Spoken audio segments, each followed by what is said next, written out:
And now we shall take a moment to thank our patrons. Allison Connors. Krisha Dolan.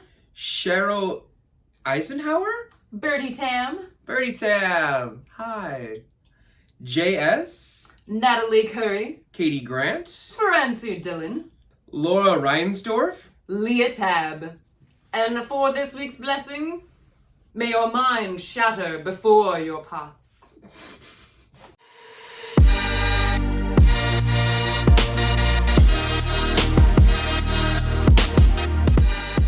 Alright, so today you guys, ladles and gentle spoons and all manner of fine cutlery, we are talking about feet. Yeah, we're trying really hard not to make a foot fetish joke right now. We're real mature. Really hard. Yeah. Yes. I don't think that's the adjective you want to use right there. No, you're right.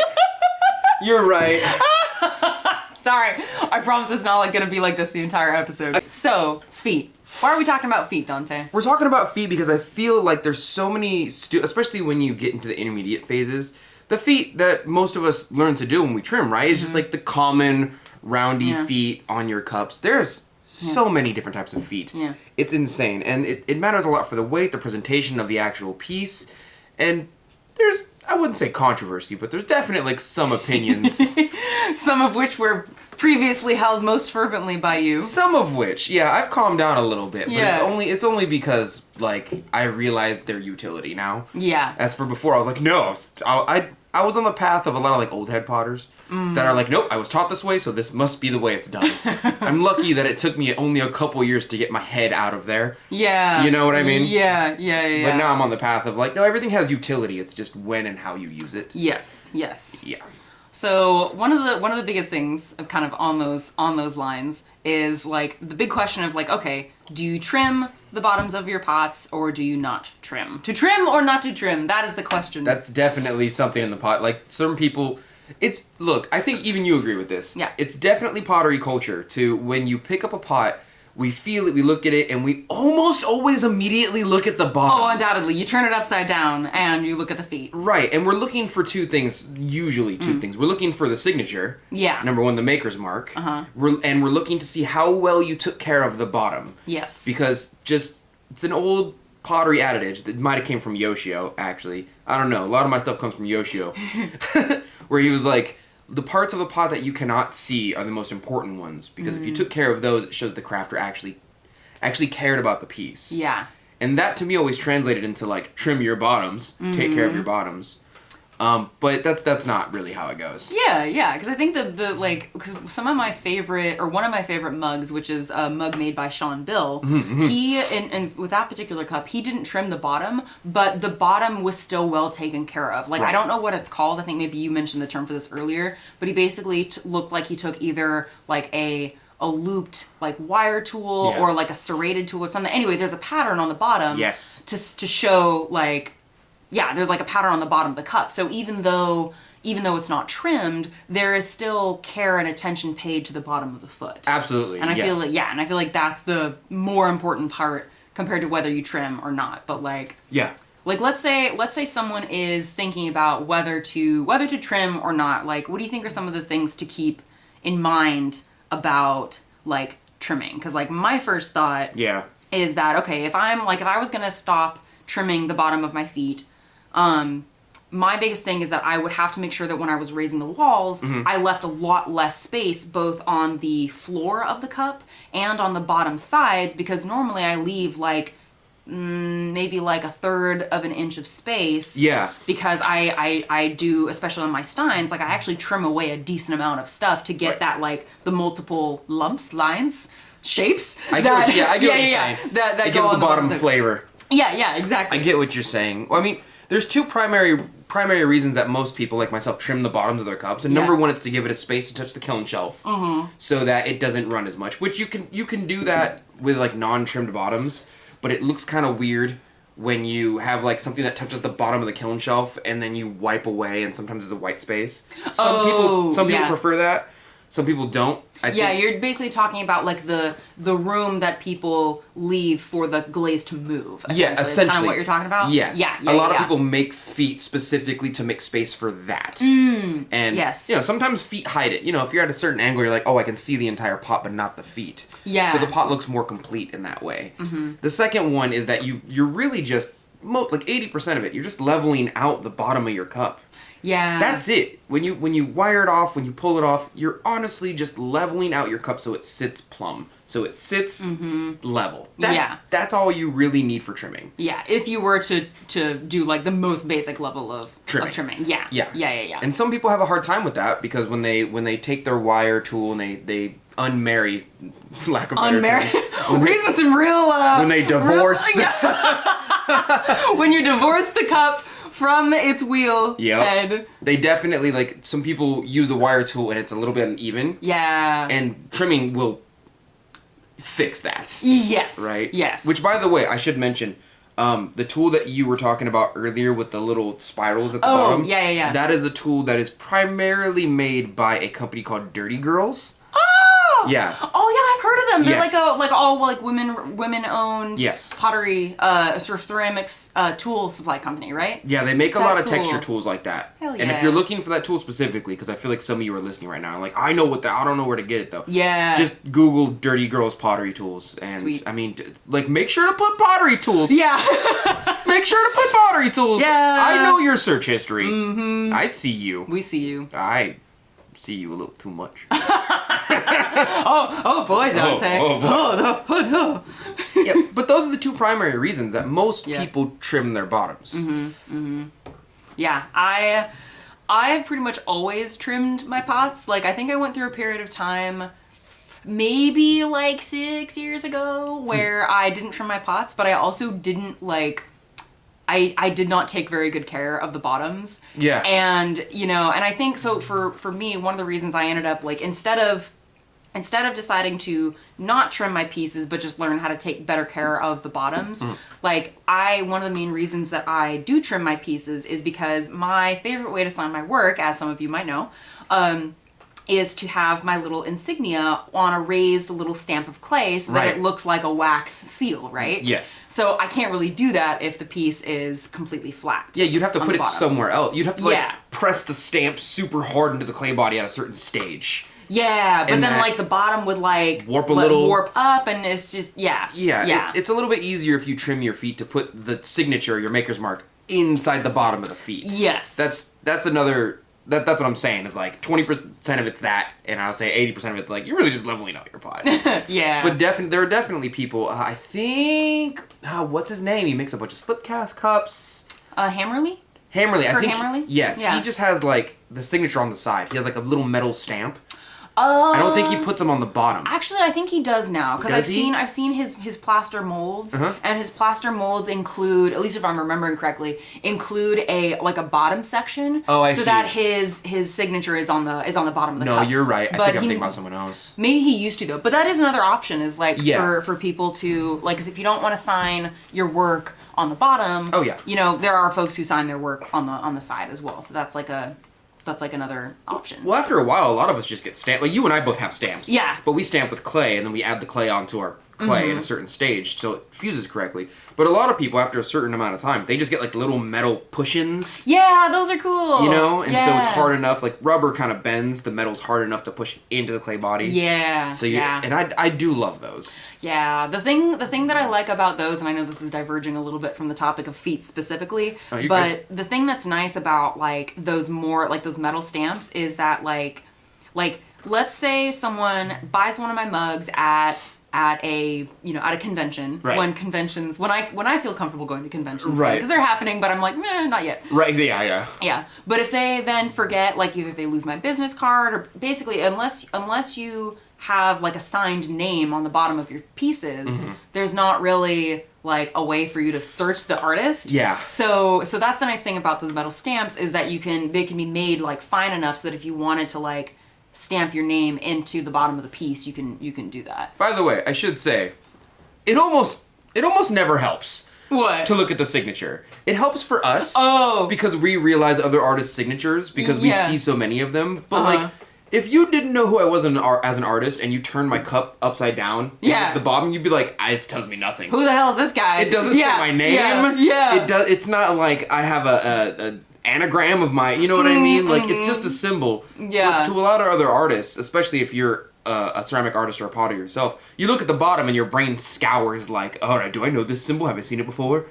Who is this? And then you go, oh, that's Donte's symbol. That's Lindsey's symbol. You know? Yeah. I love the idea of like thousands of years from now, they find our pieces and they go, this is early Donte's work or early Lindsey's work, and just that would be great. But I was glazing some cups because I was making wedding gifts essentially. Oh yeah. And I was glazing my cups, and I had to do like spiller. I had to do a bunch of filler space for my kiln, so I got a bunch of we save stuff that's kind of big, and we're like, I'm not gonna glaze that, because it might turn out bad, but it's good in its unperfected form right now. I got a bunch of pieces that are traditionally what you would consider Japanese shapes. With the tiny holes and the big bodies, where like they're big, round, kind of like moon jars, even though moon jars are Korean. Yeah. And I was pouring glaze down this tiny little hole, and my mom was like, "Why? They can't see in there anyway." And I was like, "No, you don't understand. Thousands of years from now, they're gonna know that I stayed up right before my wedding night for hours on end, and I had the craft integrity to glaze even the inside of the... This historian's gonna be like, oh, Donte was probably on his third day of no sleep. Oh my god. Probably had to pee. That jar over there is probably his leftovers. Oh god. And he still had the artistic integrity to glaze the inside of the piece. May you be so famous as to necessitate such study. Cheers to that, mate. But then I glazed the next piece, and I didn't glaze the inside. And she's like, what? I just saw you. And I was like, oh, well, that piece is trash. So. Oh, yeah. I hate that piece. Oh, my God. That's why I didn't do anything with it. I love that.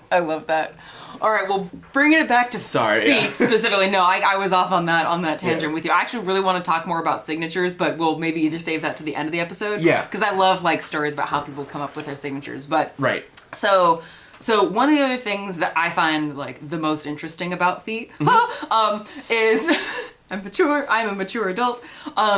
Is I like how they can affect the visual weight of a cup. 100%. Yeah, whether or not how wide it is, how chunky or fine and delicate the any shapes that you carve into or trim away at the bottom of the cup, that makes such a big difference. It's one of my favorite things to point out to students, because when I used to volunteer at Sac City, it's those little things that when you're first starting out in ceramics, you're like, why does this look weird? Why does this not look like... Big body, little feet. Yeah. And I remember when I was first learning how to make steins, I went onto Pinterest and I looked up a bunch of stuff, and I was like, why the hell are my steins not looking right? Something's off about them. And then I was like, oh, yeah, the feet, my foot is not big enough compared to the body and compared to the lip. So so when you're looking at the visual weight of your piece, it's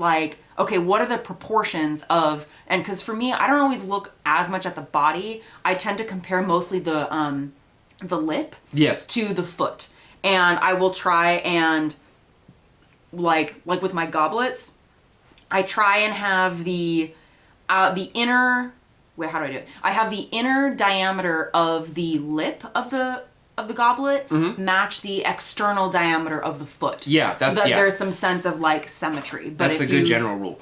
Yeah. But you were talking earlier before we got on about the rule of thirds. So tell me about this rule of thirds. I was taught the same rule that you were taught, where Yoshio was if you're gonna make a cup or anything like that, generally speaking, you want to make the lip of the piece, or the very top of the piece, around the same diameter as the bottom of the piece. And that, it doesn't have to be exactly the same, but if you make your mouth super wide and spread open like a bouquet of flowers, and then you make the foot super nice and tucked in, it just looks weird.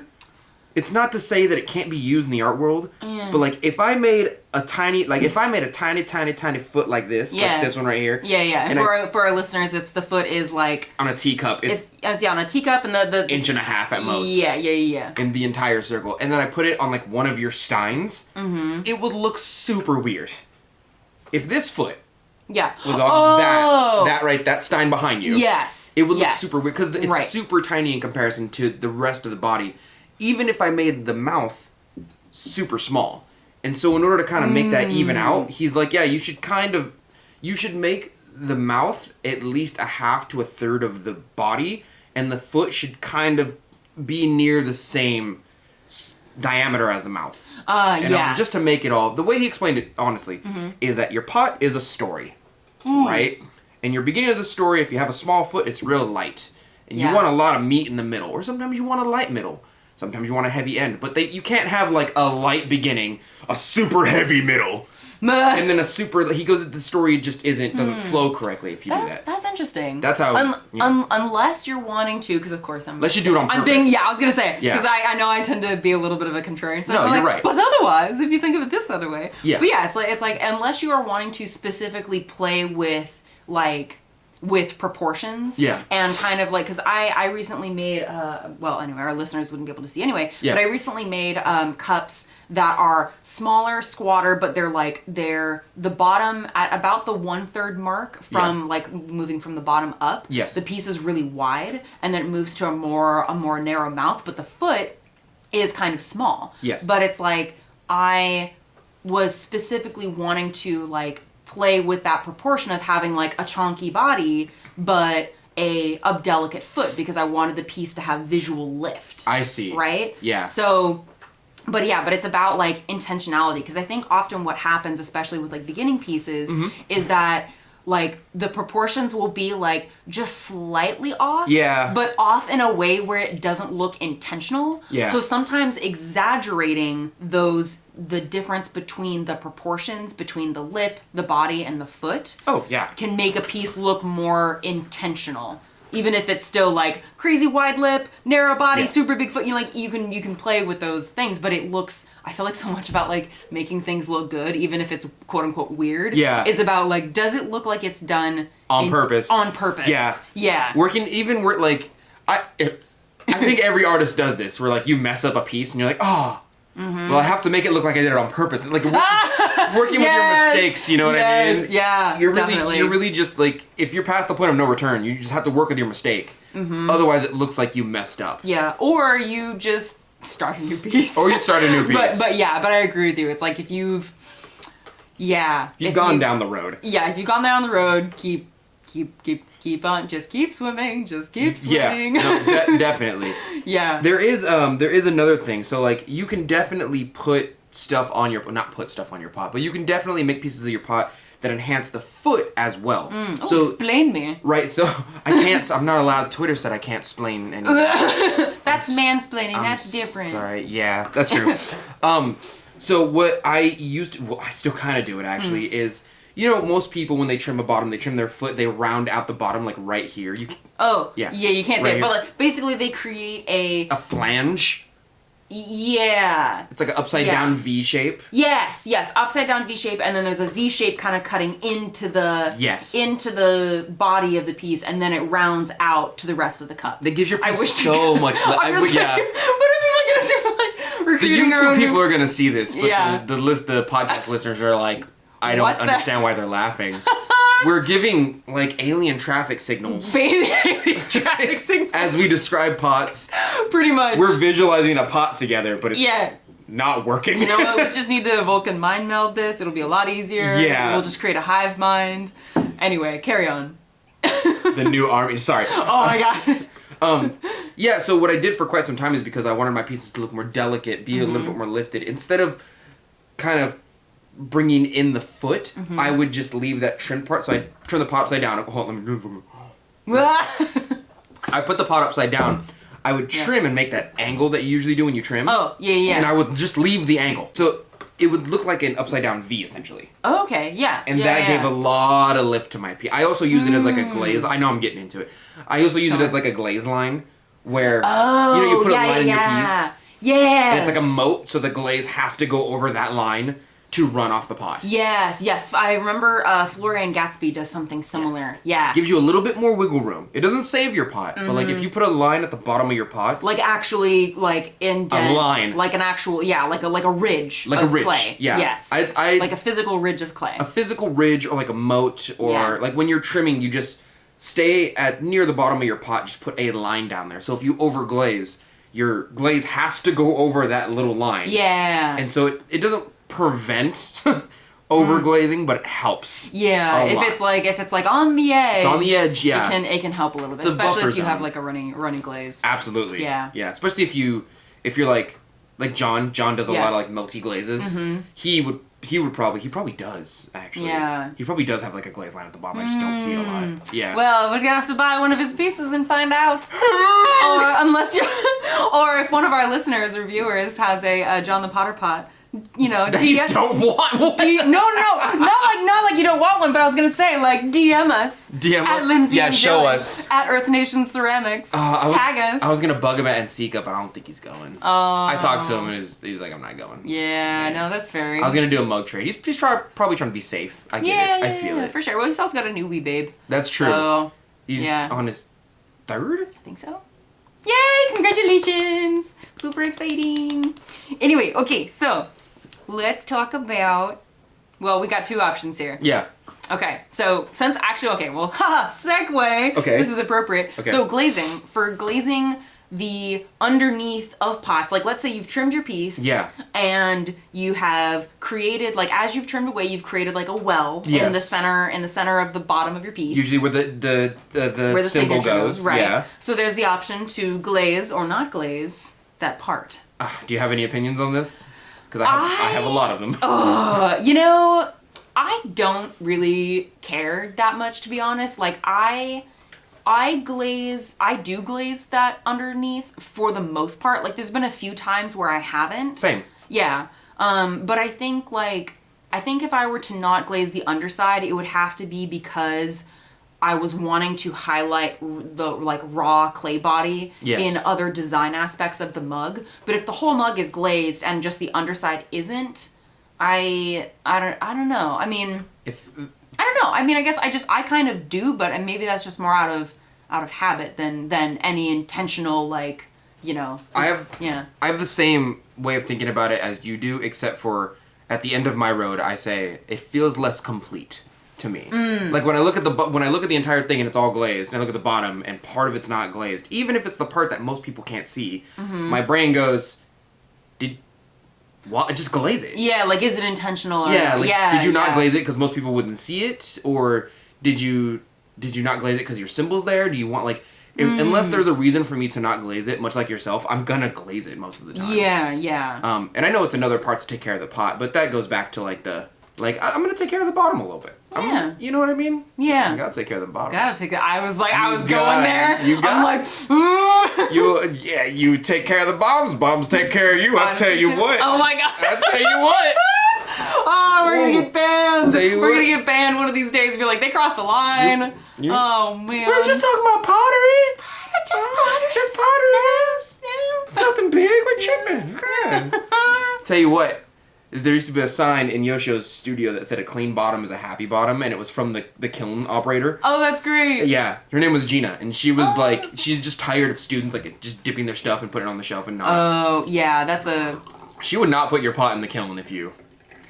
I think that's good. 100%. She'd be like, no, clean it or your work doesn't get done. Yeah. Well, I feel like it's because, again, like a lot of beginners kind of forget that, like, oh yeah, like especially if you're, I don't know, like I feel like for people who I doubt that anyone listening, let me put it this way, I doubt that anyone listening to this podcast, like, is as flippant about ceramics as to repeatedly be like, oh yeah, I'm not gonna, like, glaze the bottom of it. But I don't know, I remember at Sac City, we ran into that a lot, where it's like people who are just maybe not super invested in the class are just like, oh, I'll glaze it real quick, and then it's like, oh my gosh, the poor studio technician. She had the patience of a saint. All right. The amount of people who take a pottery class because they think it's gonna be easy, only to find out that it's really not easy. Welcome to the fire. Like, at the level that I'm at right now, my brain kind of goes, I think math would have been easier. Like, I always complain about algebra, but I think algebra would have legitimately been easier if I just picked a career in teaching people math.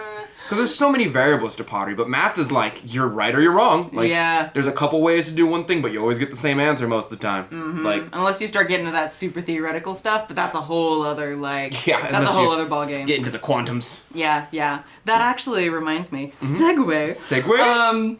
So, talking about feet and, like, fanciness, because I think about like you're saying with math, like math has like a right or wrong, but like so much of ceramics is just like stylistic choice. Another thing with feet is that like how you choose to create a sense of style with the feet. Like again, like looking at different like how do I say? Like looking at different like cultural ways of doing feet. Like I feel like we all kind of have like if I were to say a Japanese teacup, you would probably like there's an image that comes to mind. Absolutely. If I were to say Stein, you have something like similar. And so when I think about like feet, like if I were to think of like English teacup, like I think of something with like delicate details, fine, like maybe like a decent amount of ornamentation. Yeah. But like small features. And like I think that's one thing that I always found really interesting about like design in general. Yeah. Is the sort of the rule that if you want something to look fancy and delicate, make the elements of decoration small and delicate. Yes. And if you want something to look like chunky, sturdy, yes. Made for function only. Functioning, well, not necessarily function only, because you can have function and style. Right. But it's like the cultural associations with a Stein are different than the cultural associations with an English teacup. Yeah. Right? Especially cool. Yeah. Yeah. So it's like there's different ways that you can explore those stylistic themes with feet. Yeah, you know? And I know I'm just kind of stating the obvious here, but it's just like, isn't that cool? Isn't design cool the way our brains go? If it's small, it's fancy. If it's big, it's sturdy. Well, I like to think it's the same way that you would call like something that's round and blobby bob, but you would call something that's spiky like kiki. You know? But your brain recognizes like, oh, kiki is clearly the spiky one, or the fork, and the blobby one, because your brain, like, based off of how just the world generally works in the laws of the universe. Yeah. Well, and also the culture that you're brought up in. Right, of course. Obviously, so much of that is cultural as well. And that's the awesome thing, is when you look at certain like I really, really dislike certain cultures of pottery. Ooh, a lot. Ooh, hot take. I'm not gonna say which ones, because y'all be getting extra offended over preferences. Okay, all right. Well, let's go into why. Like, what elements would you dislike? Okay, so let's I'm just gonna put it out there. Yo, wait, don't. I'm not gonna tell you what it is. Okay, yeah. I'm gonna give you hints though.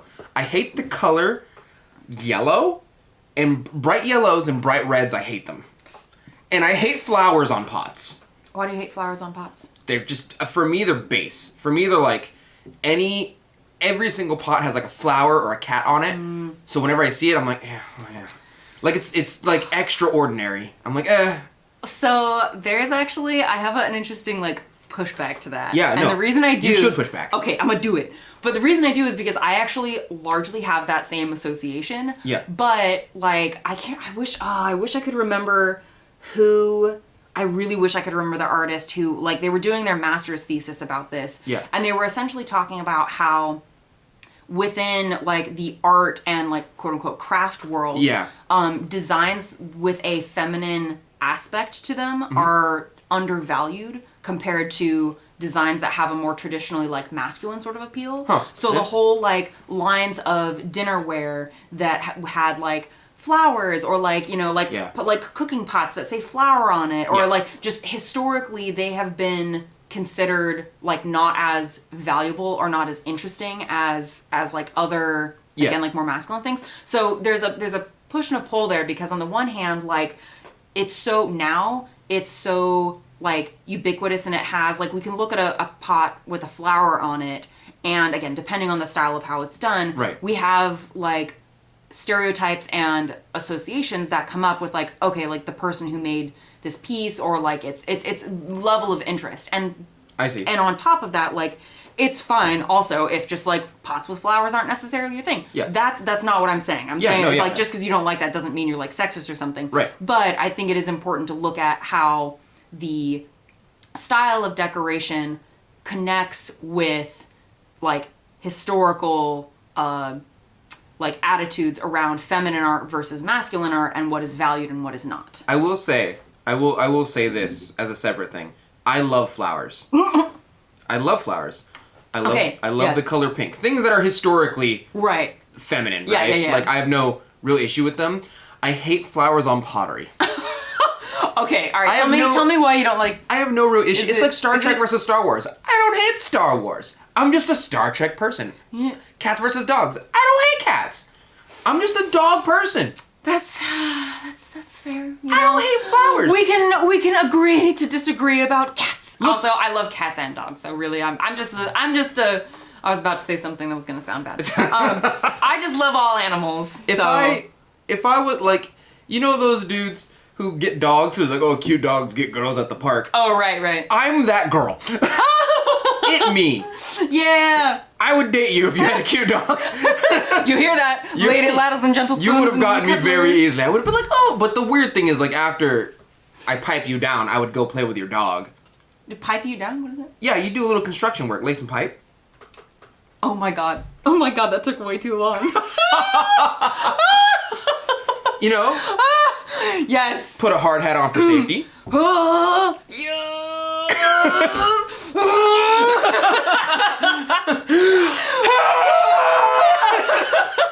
Oh my god. Bless our partners who deal with us. Good lord. I will say I don't like flowers. I don't like the color red and yellow, and there seems to be a certain culture of pottery, especially at the production level, that does like just flowers in red and yellow and brown clay. Oh. That's their whole thing. And like anytime I look at it, I'm like, yeah, of course. Like I don't like it. I'm not gonna say. A lot of people right now are like, yeah, I know which one it is. I think I kind of know what you're talking about, it's. I do like Egyptian pottery, but I will say like really old found Egyptian pottery just seems to be super angular. Yeah. And whenever I see it, I'm like, oh, that's just pots with edges. No. And I don't hate it, but like that's kind of all you guys did for a while. Granted, they did discover colors. Like they would crush up a lot of minerals, put them in their pots. They really paved the way. They're really the progenitors of a lot of colors that we use today. But like I can't do triangular cups anymore. I can't do it. I actually love seeing the pottery in the oh my god, I can't remember the name of the museum, but it was a historical museum or archaeological museum in Cairo. Yes. So when I was lucky enough to get to go to Egypt, it was super cool to get to see those pieces in person because there was really interesting different styles. But like I think like I guess what I'm hearing, and I'm curious and about like how this relates to, I don't know, I guess, well, because we're talking about feet, we're also talking about style in general.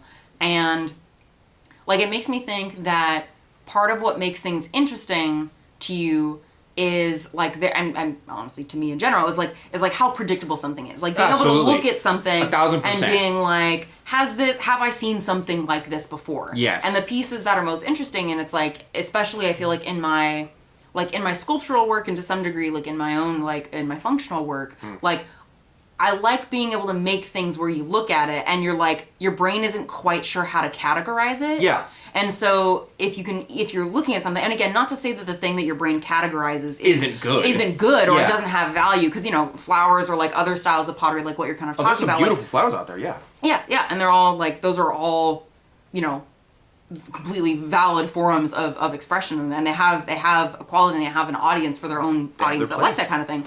But I think I'm kind of with you where it's like, it's nice to be able to look at something and be like, I am not sure what you are. Yeah, if I watch a movie and I can tell which two characters are going to fall in love in the first 5 minutes and it's not a love, yeah, I don't care about it. Yeah. Like, I'm also, and on the same level, with the same energy, I'm super tired of watching a movie and then they like give me a very predictable thing that's going to happen because it caters to the most base line of people. Like, whenever there's a movie about, like, saving the world, and, like, there's a guy there, and there's a girl there, and they're really close.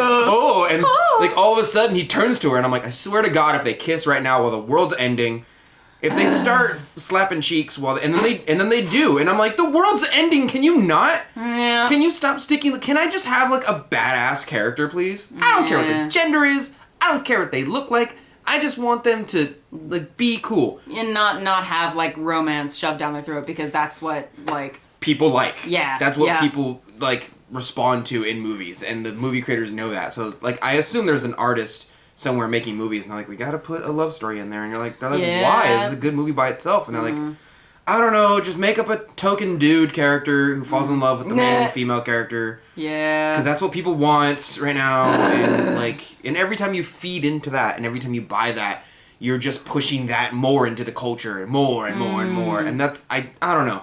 You're right, though. Yeah. If I can tell what's going to happen, I don't want to see it. Most of the time. Yeah. There's definitely times where it's really well. Like, this teapot right there has flowers on it. Yeah. Beautifully done. Right? It's also mass-produced, I'm sorry. It is also mass-produced. Yeah. But at least it has a certain architectural, certain style that I enjoy. And I like it. My aunt gave it to me. But there's definitely... certain cultures make the same like type of pot over and over again. I'm like, all right. I feel like that's like treading the line though, with like saying, oh yeah, different cultures, because like ascribing. It's like English pottery. I can't stand English pottery. Yeah. It's just porcelain with gold flowers on it. That's it. That's all you have. Yeah. I don't want to see any more of it. It's a.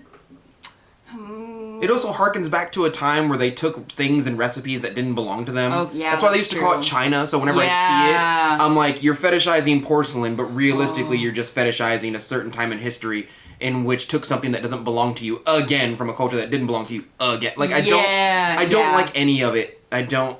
Yeah. I'm not a porcelain, like, English pottery collector. Because the history behind it and how massively produced it is, but people act like it's God's gift to pottery. Can't stand it. Yeah, no, I hear you there. Like, I think, like, ceramics, like, you don't, how do I say it?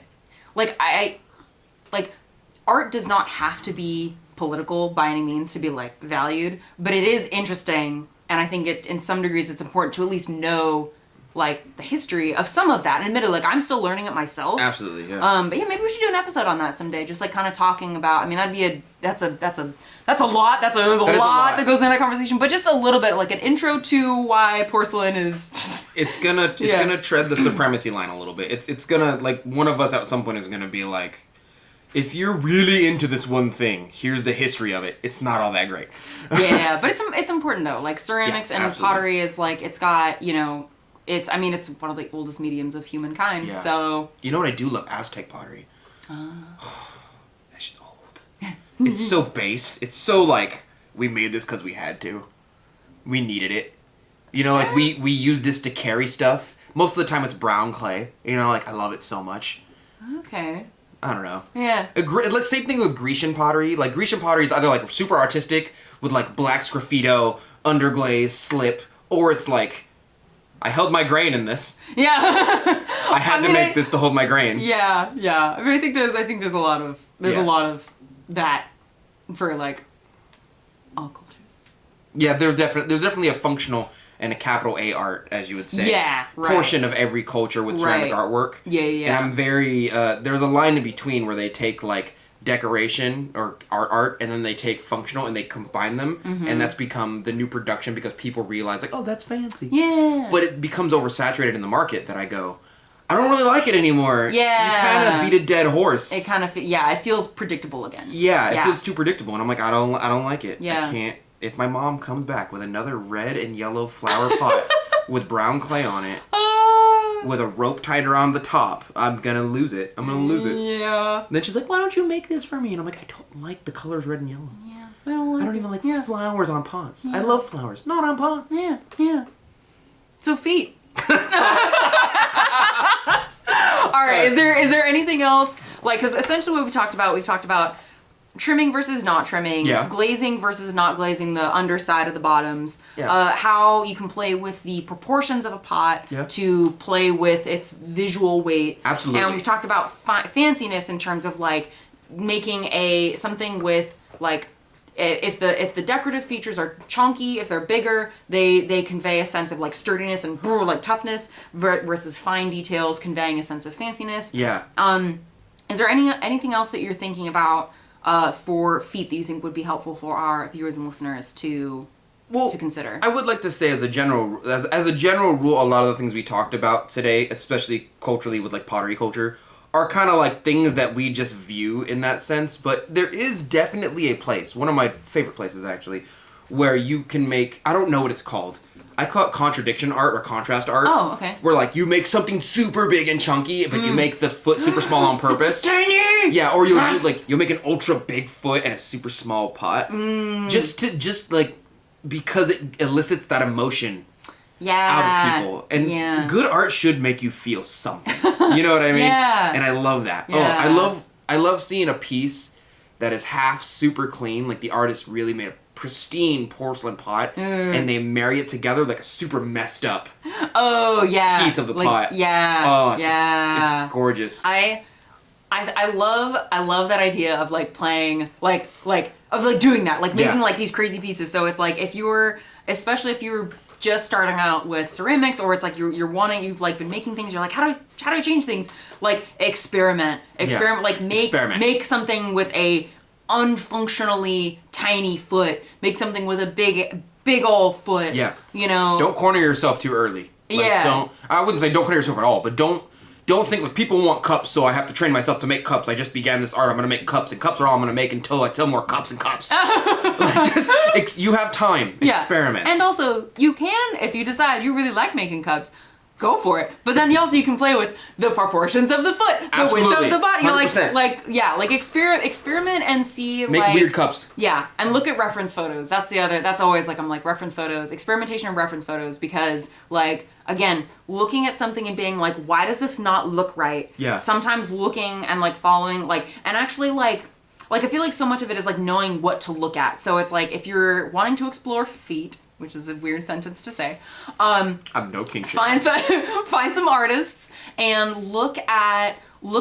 the proportions. Like, think about the rule of thirds. Mm-hmm. Like, okay, does the outside of the cup of the foot line up with any other aspects of the cup? Like, is it, when I look at this, does it, like, what kind of adjectives come to mind? Does it look fancy? Does it look sturdy? Does it look, and so I feel like the more that you practice looking at other pieces and describing in greater detail what it looks like, the easier it is to replicate that within your own work. Right. Yeah. Agreed. Yeah. Especially with practice. Yeah. Especially with practice. Yeah. People can explain how they made a piece, but until you do it yourself, like 90% of that knowledge is doing it. Yeah. We're a hands-on craft, so it's Also, I will say there's a definite awesome part of the community that doesn't trim their foot, but they make feet, if that makes sense. So like they will get their pot. Oh, yeah, yes, they'll put like right. little dots or little paw prints. Yeah. And stamp onto and then they'll just get little balls and put them at the bottom of their pot, and that's their feet. That's the whole thing. We didn't even talk about like the sculptural aspect that you can do with feet. There's so much. Yeah. Oh my god. Yeah. Well, after listening to this episode, tag us on Instagram or the other social medias and tell us, do you like feet? That's not what I want to ask. Tag me on Twitter and tell me if you got that foot fetish. Tell us what you think about feet on pottery and what you like to do if you're experimenting with anything pottery feet related. Donte!